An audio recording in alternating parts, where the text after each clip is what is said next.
mucho por todo lo que dices, pero pues bueno, somos aprendices del Evangelio.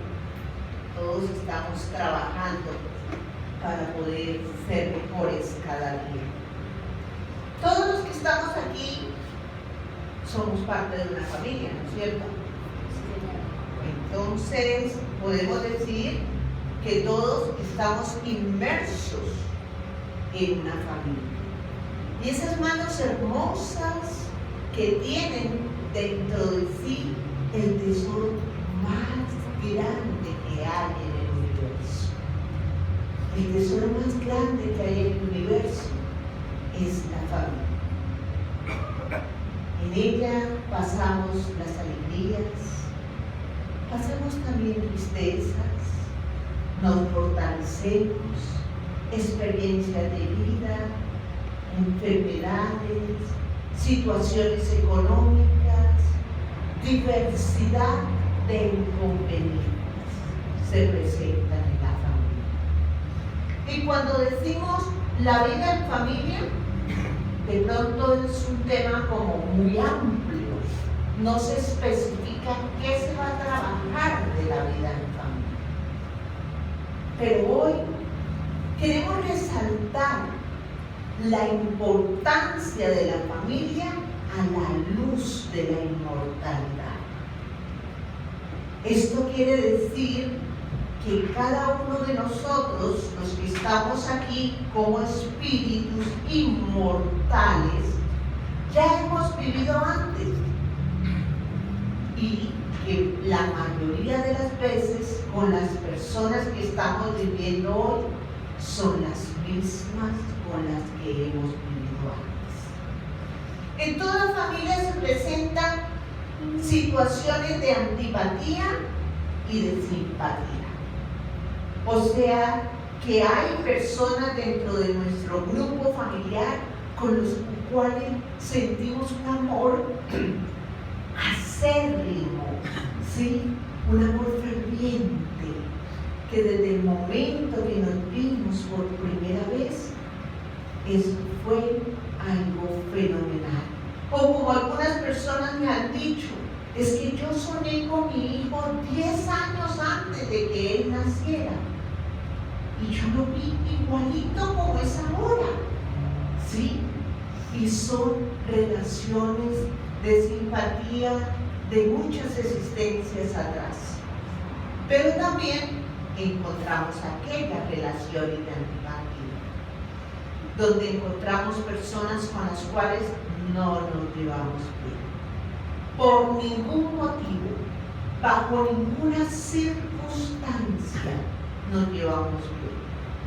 Y por eso se presentan los divorcios, por eso se presentan las peleas, por eso se presentan en este momento toda la problemática juvenil que estamos viendo. Vemos que los hospitales psiquiátricos ya no caben porque hay muchísima depresión, muchísimo joven en estado de depresión, muchísimos jóvenes con intentos de suicidio, muchísimos jóvenes que han llegado a la depresión, a la drogadicción, y no solamente jóvenes, sino también adultos que están viviendo estas situaciones. Dios permite que cada uno de nosotros podamos estar en esa burbuja, padre, madre e hijos. Pregunta 383 del Libro de los Espíritus. ¿Cuál es la utilidad de la infancia? ¿Cuál es la utilidad de estos pequeños? ¿Sí? La utilidad de la infancia es el progreso moral e intelectual, para los cuales nos dice el Espíritu de verdad en el Libro de los Espíritus, como respuesta a esta pregunta, para los cuales los padres, familiares, abuelos, maestros están encargados de realizar esa actividad para que ellos puedan resurgir. Porque así como una planta, desde que empieza a nacer y empieza a nacer con raíces profundas, es una planta que va a estar derecha y va a dar buenos frutos.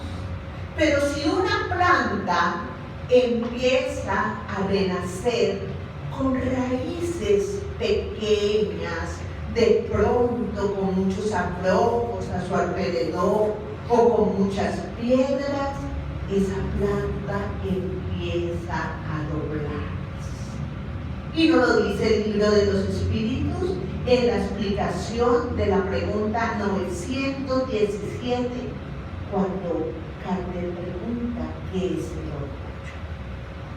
Y entonces, si vemos esas plantas que empezaron a doblarse, son aquellos niños jóvenes que se han desviado. Por eso es tan importante que en el hogar se base en la educación, pero no en una educación formal, ni en una educación normal, ni en una educación institucionalizada, sino en una educación moral.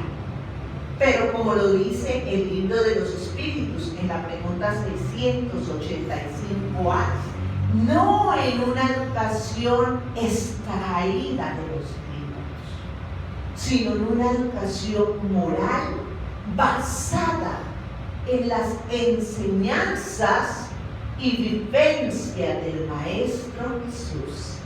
Quiere decir, en una educación cristiana. Porque la educación es el arte de formar los caracteres. Entonces, por eso vemos que la función de la familia es demasiado grande. Porque la familia, podríamos decir que es la cuna de la civilización. ¿Sí?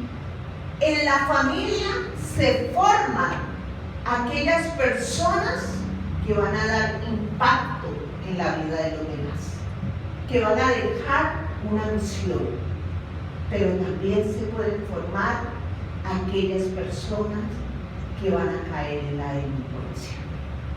Todo depende de las personas que están a cargo de esta familia.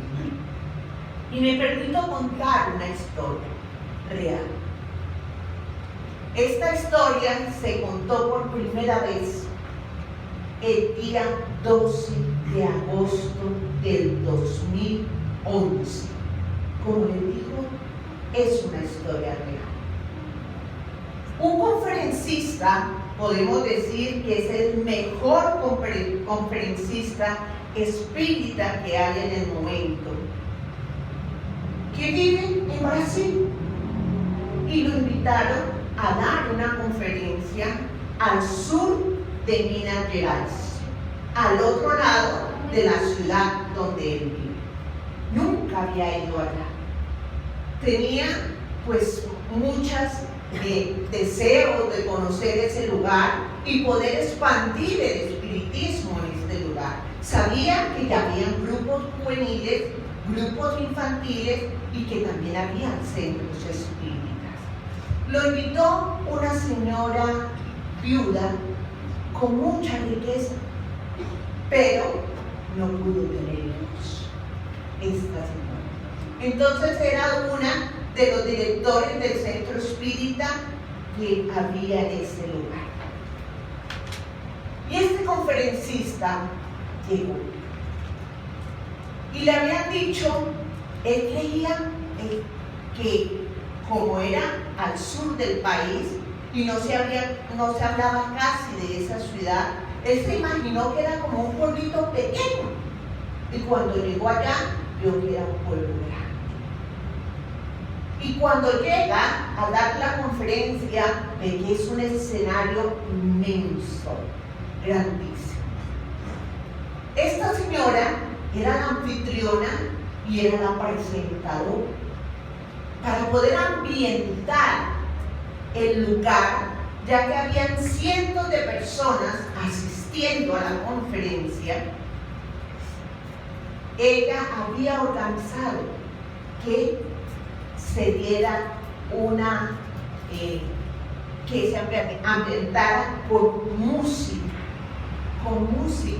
clásica, con música de piano tocada directamente. ¿Sí?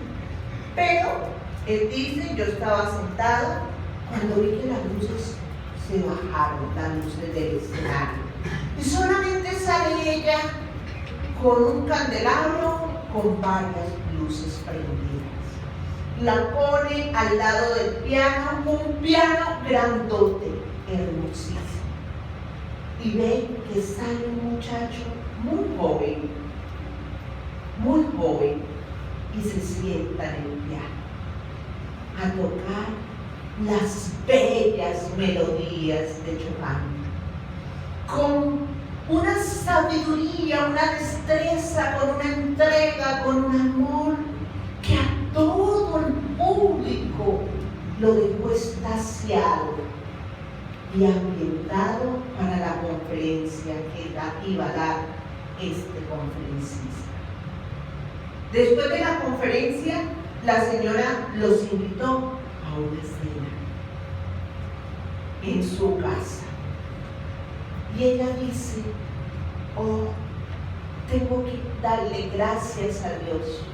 No tuve hijos físicos, pero en este momento Dios ha reunido los dos hijos del alma más adorados que yo tengo. Tú, Lucia, 16 años, experto en el piano. Y tú, mi querido Divaldo Pereira, que es para mí el hijo del alma, el hijo de Dios. Entonces ella dijo, no es por casualidad que mis dos hijos estén aquí. Pero además de eso, entre ellos dos se estableció un vínculo muy fuerte de amor, muy, pero muy fuerte. Bueno, empezaron a hablar hasta las 4 de la mañana. El Divaldo tomaba el vuelo para Sao Paulo a las 9 de la mañana. Hablaron hasta las 4 de la mañana. Y Divaldo veía a Lucia muy triste, muy acongojada. Y Lucia le había dicho que se había presentado para varios eventos, concursos de piano, y todos los había ganado. Todos habían quedado en el primer lugar. Pero que se le estaba presentando un problema muy fuerte. Sus manos le dolían, las articulaciones de las manos le dolían, se le inflamaban. Sí, lo mismo una pierna. Y los padres de Lucia, que eran personas muy ricas en esta ciudad, un hermano era diputado, el otro era senador, el otro era el alcalde de la ciudad, y el menor, que era Luciano. Entonces lo habían llevado a diferentes médicos y nadie acertaba. Divaldo quedó muy conmovido y con mucho amor por este chico. Se fue, empezaron a escribirse, no como por correo electrónico como ahora, sí, no por correo normal. Después de pasado un tiempo, volvió otra vez este conferencista a dar otra conferencia. Y salió este muchacho a tocar el piano, entregado con su música. Pero Divaldo ya observó su semblante bastante afectado, muy pálido, demasiado pálido y muy inflamado. Ya le costaba tocar el piano, pero a pesar de eso lo tocaba con una destreza muy hermosa. Después se quedaron hablando y Lucia le cuenta: oh, mi querido hermano, he sufrido tanto, lo que tú no te imaginas. Imagínate, tengo 16 años, vivo en una familia donde tiene mucho poder y supuestamente me ama, pero estoy viviendo en un apartamento aparte. Y Divaldo le dijo: ¿cómo que en un apartamento aparte? ¿Por qué no puedes vivir con tus padres? Y entonces Divaldo se acercó a abrazarlo y él le dijo: no me toques, estoy padeciendo una enfermedad infecto contagiosa y no me puedes tocar. Pero es que somos espíritas, acuérdate, y nosotros como espíritas creemos en la inmortalidad. Déjame abrazarte. No, no me toques. Sí, me han diagnosticado el mal de Hansen, la lepra, con 16, 17 años. Se había ganado el concurso de piano para ir a tocar a Varsovia. Y le dijo a Dios: lo más triste es cómo lo ha tomado mi familia. Ellos dicen que yo los estoy desacreditando, que yo los estoy haciendo quedar mal. Entonces por eso me han dado un apartamento diferente para que no tenga que encontrarme con ellos. Me han dicho que me cambie el nombre, que me cambie los apellidos. Sí. Y voy a entrar ya a un leprosario cerca de Sao Paulo. Entonces él le dice: pero Lucia, ¿cómo así? ¿Cómo ha ocurrido todo esto? ¿Y cómo es que estás viendo tú solo esto? Y le dijo: sí, inclusive sé que vas a viajar mañana en el avión de las 9. Yo también me voy en ese avión, porque voy ya a hospedarme en el leprosario. Y entonces se encontraron en la mañana siguiente, tomaron el avión y en el viaje había mucha turbulencia. La mamá de Lucia, antes de irse, le dio una torta y le dijo: mira, hijo, esto te lo he preparado con todo el amor de madre para que la lleves, pero solamente la compartes tú, no le vas a dar a nadie, solamente tú. Y él la puso en el maletero. Entonces le contó a Divaldo que la mamá le había preparado una torta. Y Divaldo dijo: oh, con esta turbulencia, la torta nos caería bien. Comámosla. Y él le dice: no. La primera vez que viajé al leprosario, igualmente mi madre le preparó una torta. Iba por primera vez. Y yo llegué al apartamento que me habían dado allá, cerca del leprosario, y tenía un gato muy hermoso. Y puse la torta encima de la mesa y fui a presentarme para ver cómo podía yo ayudar, ya que soy espírita desde niño. Y yo, como espírita, a pesar de la enfermedad, sabía que en el leprosario había muchos que no conocían de la inmortalidad del alma. Entonces podía ayudarlos, podía hablarles. Y empecé a trabajar en la enfermería. Cuando llegué a la casa, mi gato estaba muerto. Y vi encima de la torta, encima de la mesa, y ya no había torta. Entonces me llevé a mi gato al laboratorio y le hicieron pruebas y había comido cianuro. La torta iba con cianuro. Sí. Entonces, no comamos esa torta, le dijo Lucia al orador. Y llegaron a Sao Paulo. Él se fue, tomó su carro y se fue para el leprosario. Y el resto de sus años terminó allá trabajando, ayudando, bendiciendo a Dios por esta enfermedad que le había dado.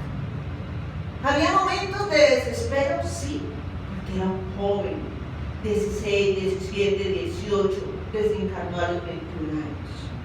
Se escribían y se visitaban constantemente con aquel orador y con aquella señora que no dejaba de visitar a sus 2 hijos amados. Sí. Entonces, cierto día, llamaron a Divaldo y le dijeron: la monja superiora del leprosario necesita hablar contigo. Él tomó la llamada y le dijo: yo, Lucia, ya estoy desencarnando. Mi padre y mi madre no me apoyarían nunca en el estado con esto. Tú que eres mi hermano, quiero que ores el salmo tal, y que me acompañes en mi proceso de desencarnación. Y así él muere en el leprosario a los 21 años. Teniendo en cuenta esta historia que fue real, hoy mencioné el nombre de Divaldo Pereira Franco con el permiso, porque sé que él en octubre del 2020 dio a conocer quién era Armando. Armando en el libro era supuestamente el orador espiritual, pero él dio a conocer de que él, Armando, era él, y que ya habían vivido juntos Lucia con Divaldo, y que venían de existencias atrás. En el año más o menos 1500, empezando el 1500, empezamos con la dirección católica del Papa Borgia. Y si todos recordamos, el Papa Borgia era español, pero fue elegido como Papa católico como si fuera italiano. Tenía 2 hijos inicialmente, los cuales enfocó todo. Lucrecia Borgia, que fue muy famosa, y César Borgia. César Borgia nunca le había gustado la religión, pero antes de cumplir la mayoría de edad, por intereses políticos y religiosos, el Papa Borgia hizo que César Borgia fuera denominado el Cardenal Borgia. Y como Cardenal Borgia, él recorría los diferentes lugares, porque en ese momento la Iglesia Católica también se preocupaba por obtener tierras y tenía también su ejército, ¿sí?, para obtener estas tierras. Si vamos a mirar en la historia de la humanidad, César Borgia no tiene unas buenas referencias. Entonces, él tomaba las tierras con sus guerreros, fuera como fuera. y cierta tierra de una señora muy acaudalada, muy rica, ¿sí?, que tenía una hija hermosa, una doncella. César Borgia la tomó a la brava, tomó su hija, su doncella, el amor de esa madre, aprovechó de ella y terminó ella muriendo. Entonces, Lucia era César Borgia. La mamá de Lucia, que trató de matarlo 2 veces, era la dueña de esas grandes tierras que tenía esa doncella hermosa. Sí. Y que con ese resentimiento lo tuvo como madre, lo crió en su vientre, lo vio nacer, pero vio un resentimiento oculto en ella, una rabia que no podía perdonar. Ella veía a su hijo y veía un enemigo y no lo aceptaba. Y más después que vemos que su hijo sale con lepra. ¿Sí? Entonces, por eso es que esta mamá en 2 ocasiones trató de matar a su propio hijo. Entonces, todas las personas que estaban involucradas en esta historia, de una o de otra forma, estuvieron en la época del papado de los Borgia. Lucia había ya reencarnado varias veces y había pasado pruebas difíciles. Y esta era una de sus últimas pruebas difíciles. Sí. Y gracias a Dios, desde que nació, por esa señora que dirigía el centro espírita, conoció el espiritismo. Él soñaba, le decía Divaldo, yo sueño con poder ir y visitar muchos países en el mundo, dar un recital de piano y después una conferencia. Pero no pudo hacerlo. Pero conoció el espiritismo, porque esta señora lo adoptó como hijo.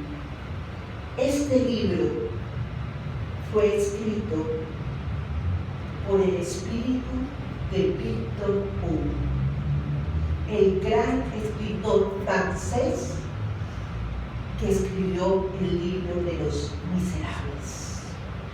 Nació en el año 1805 y desencarnó en el año de 1883. Y a través de las manos de nuestro querido orador espírita Divaldo Pereira Franco, con el permiso de Divaldo, se contó esta historia, que todavía muchos de esos personajes están vivos. Se contó en el 2011 y muchos de estos personajes están vivos. Solamente en octubre del 2020 supimos que Armando era Divaldo, porque él mismo lo dio a conocer en la conferencia que dio, como estábamos en pandemia.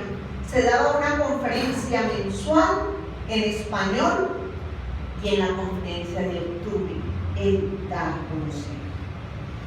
Aquí tenemos a nuestro orador, medio espírita, dando una conferencia que lo tuvimos en un aniversario de nuestra casa espírita, aquí en Bucaramanga. Divaldo Pereira Franco, 5 de mayo, cumple 96 años. Y hoy en una reunión que hacíamos antes de esta, me parece que fue Cleider el que dijo Uno lo mira y cada vez lo ve más reluciente.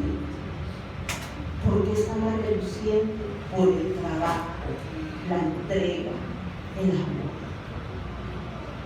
Fue galardonado como el embajador de la paz del mundo. Además, como el embajador de la bondad en el mundo por los montes tibetanos. Participó con la ONU para los objetivos del tercer milenio y presentó la tesis donde cada religión debería presentar una tesis de cómo ayudar para que este mundo se acabara tanta violencia y tanta guerra. Su tesis se llamó "Tenemos que amarnos para desarmarnos". Es reconocido a nivel mundial. Ha visitado muchísimos países, dando conferencias en diferentes idiomas. Y tiene una obra social que es la Mansión del Camino, donde hay más de 3.000 niños. En este momento hay casi 4.000 niños, hijos. Es en una favela allá en Salvador Bahía que nosotros, Emilio y yo, tuvimos la oportunidad de estar visitándole, acompañándolo en la labor. Es una favela donde se reciben las madres que van a abortar, que no quieren tenerlos. Y él les dice: mira, no los aborte todavía. Entra a un programa, nosotros te damos una charlita de gestantes y después, si los quieres abortar, los aborta. Pero el objetivo de esta charla es que ellos se enamoren de esos bebés. Y les dice: si no lo quieres tener, dámoslo a nosotros. Él tiene adoptado casi 900 niños con papeles, con su apellido, como si fueran hijos de él, porque el gobierno de Brasil lo reconoce por el trabajo que hay. Entonces vemos cómo se puede trabajar al interior de la familia. ¿Cuántos problemas? Este caso del libro Sublime Expiación, que está en librería para las personas que lo quieran comprar, es un caso real, porque estamos conviviendo juntos, pero no sabemos con las personas que convivimos qué hemos hecho en otras existencias. ¿Cuántas veces hemos vivido con ellos? Sí.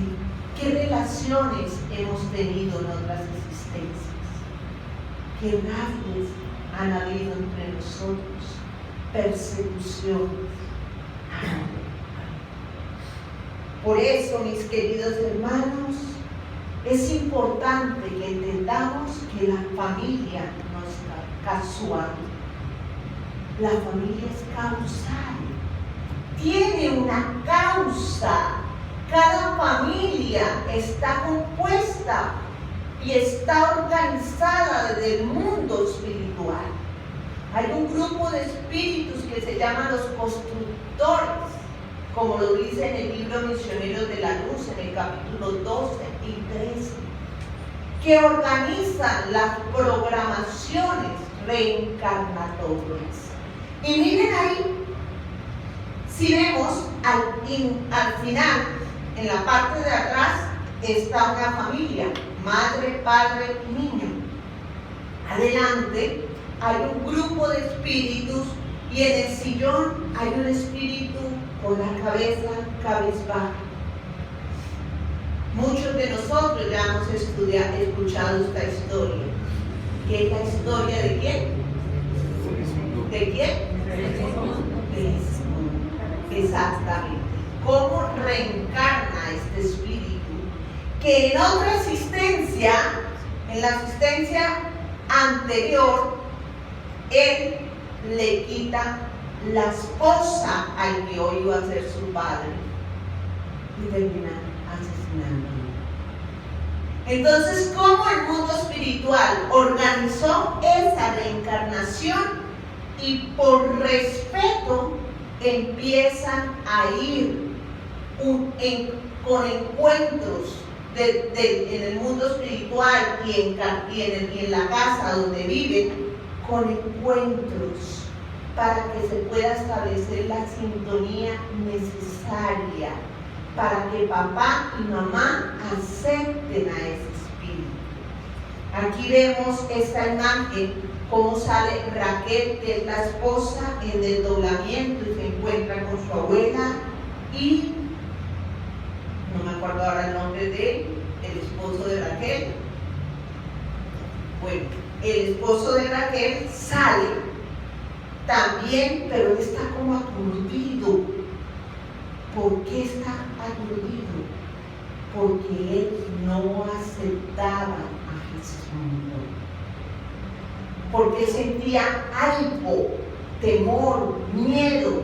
Entonces ese temor, ese miedo hacía que salieran fluidos que no permitían que se pudiera realizar el proceso de fecundación. Entonces tienen que los espíritus trabajarlo para que él pueda aceptar que otra vez Raquel quede embarazada y puedan tener su segundo hijo. Trabajan con el niño de 3 años para que invite a sus padres a orar, para que se crea un ambiente de tranquilidad y así los espíritus constructores puedan tomar el espermatozoide más apto de Adelino, ya me acordé el nombre, de Adelino, el espermatozoide más apto de Adelino, para poder fecundar el óvulo de Raquel. No es casual. Miren todo el trabajo que tienen que hacer, y es un trabajo de meses, ¿sí? Entonces ustedes se imaginan cuando nació Jesmundo, ¿cómo sentiría Adelino si fue un proceso largo para que lo aceptara? Él podía verlo. Y la inocencia, el candor de ese bebé recién nacido, sentiría mucho amor. Pero había momentos donde sentiría rechazo. Había momentos en que decía, como que no lo acepto, no me siento bien con él. Y ahí están las relaciones de antipatía.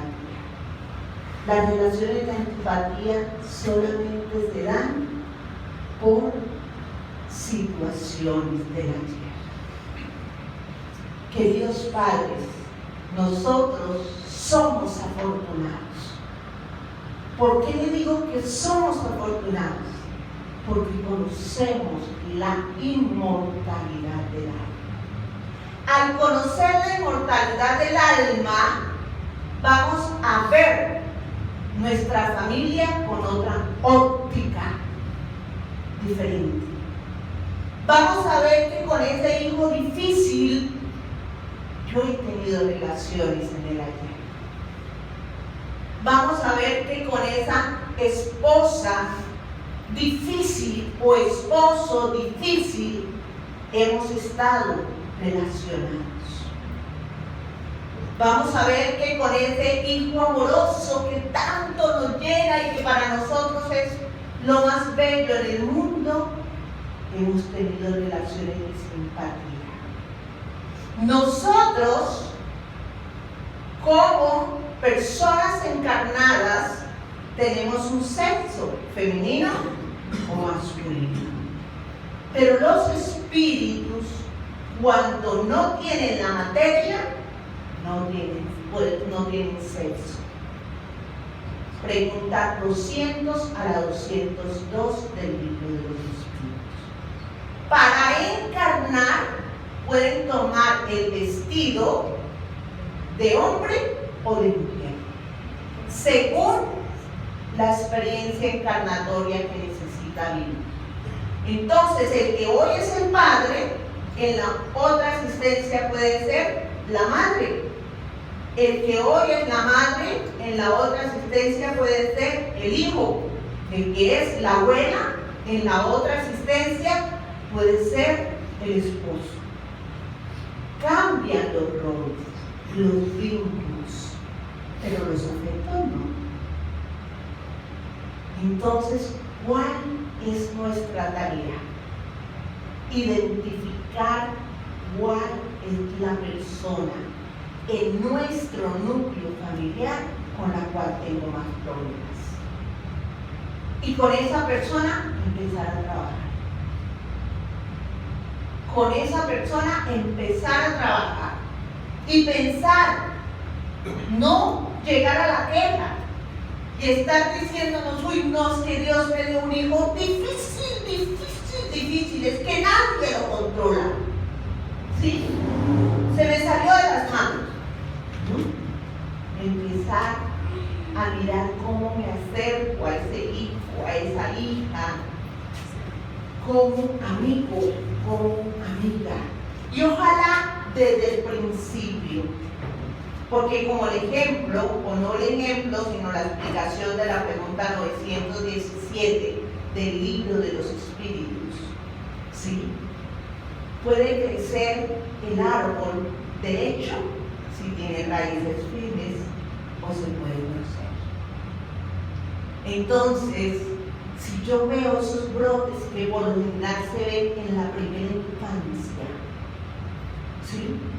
Si empiezo a ver esos brotes de los niños, de rabia, de molestia, de esto, mirar y trabajando. La primera infancia es que a los 7 años se está consolidando el proceso reencarnatorio. Eso quiere decir que hasta los 7 años el niño es más de allá, del mundo espiritual, que de acá. ¿Sí? Por eso ve los espíritus, por eso dice que tengo un amigo. Y entonces la psicología, y tenemos un psicólogo, nos llama que es el amigo imaginario. Pero el espiritismo ha demostrado que no es el amigo imaginario. Son los espíritus que lo están acompañando a ese proceso de reencarnación, o se pueden presentar también espíritus que no quieren que reencarnen para perturbarlo. Y se pueden presentar perturbaciones en la infancia también. Y Juana de Ángeles, a través de las manos de Divaldo Pereira Franco, en el libro Adolescencia y Vida, nos dice que cuando ya el espíritu llega a la adolescencia, con facilidad empieza a tener reminiscencias de la vida. Ya sean los sueños. Oh, yo me levanté y soñé esto y uno le parece, y eso puede ser un sueño de otra vida. O ya sea que esté hablando con el papá, con la mamá, con un familiar, y de pronto tenga una imagen de algo que ocurrió, puede ser reminiscencia de la vida. Y ahí ya es más difícil. Es muy difícil ya en la adolescencia, porque el espíritu ya está ahí, cimentado, y empieza a brotar de él lo que es. ¿Se puede cambiar? Sí, porque todos podemos cambiar, no interesa la edad. Pero cuando es más fácil, es hasta los 7 años. Entonces, empecemos a mirar, porque estas encarnaciones para conformar familias no se dan por casualidad. Todo tiene su causa y el efecto lo vivimos. Por eso, mis queridos hermanos, no nos convirtamos en esos padres tóxicos que no hacemos sino cantaleta desde por la mañana, desde por la tarde, desde por la noche, y a toda hora estamos dando cantaleta, regañando, y además estamos dando ejemplo.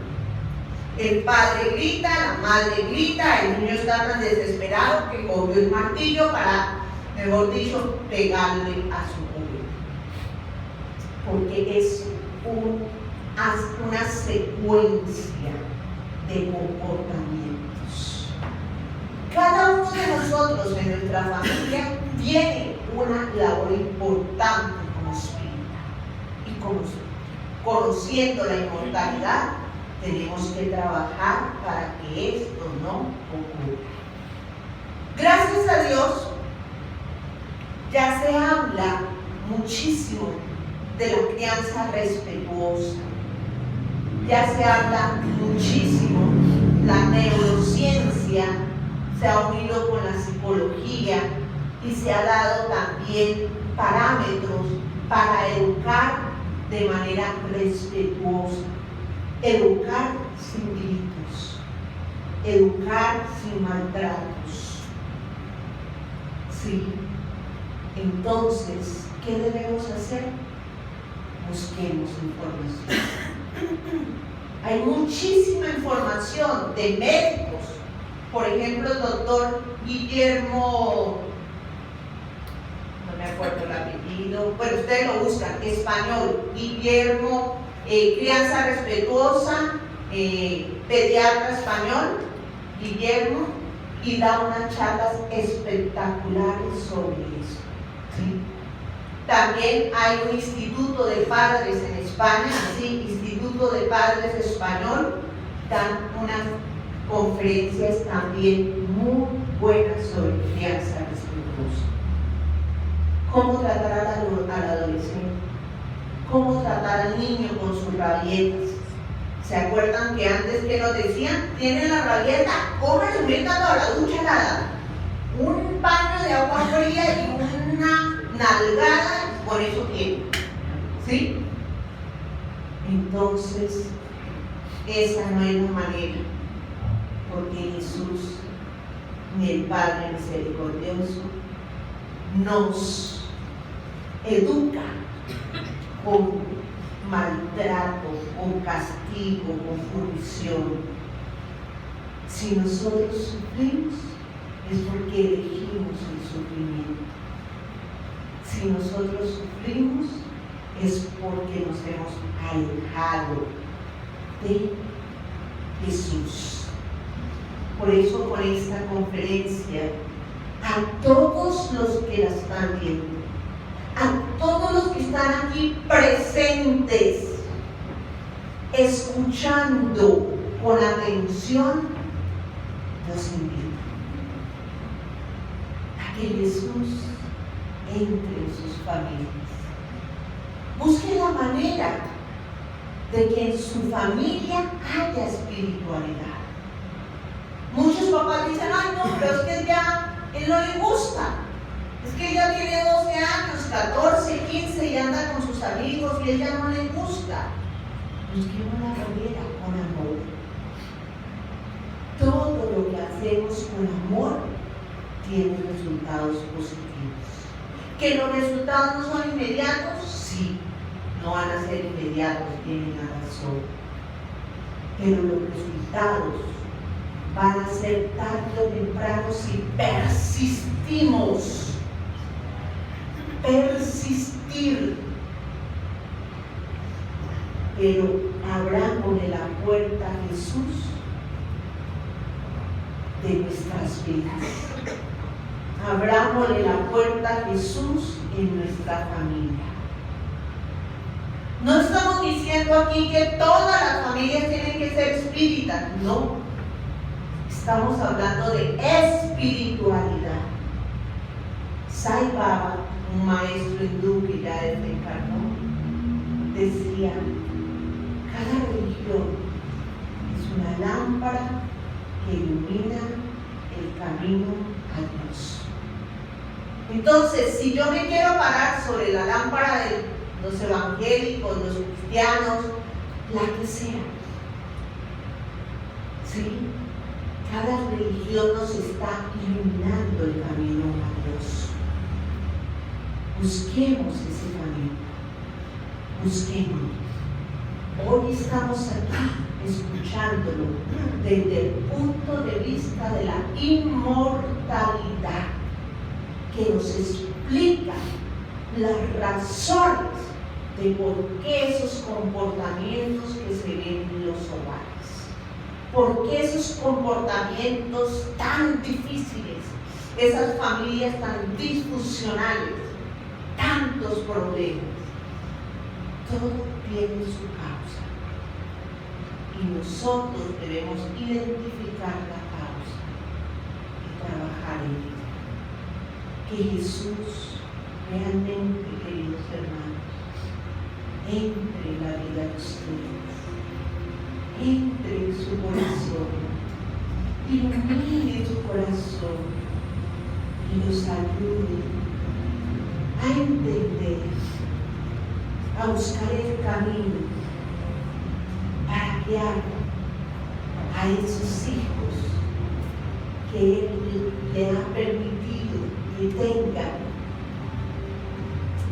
y serán constructores del mundo. Hoy vivimos un mundo caótico, mucha oscuridad, muchos problemas. La ciencia, la filosofía, la religión busca la manera de encontrar solución, pero la única solución es mirar nuestra familia desde la óptica de la inmortalidad y dejar que Jesús sea el que guíe y oriente nuestras casas. Muchísimas gracias.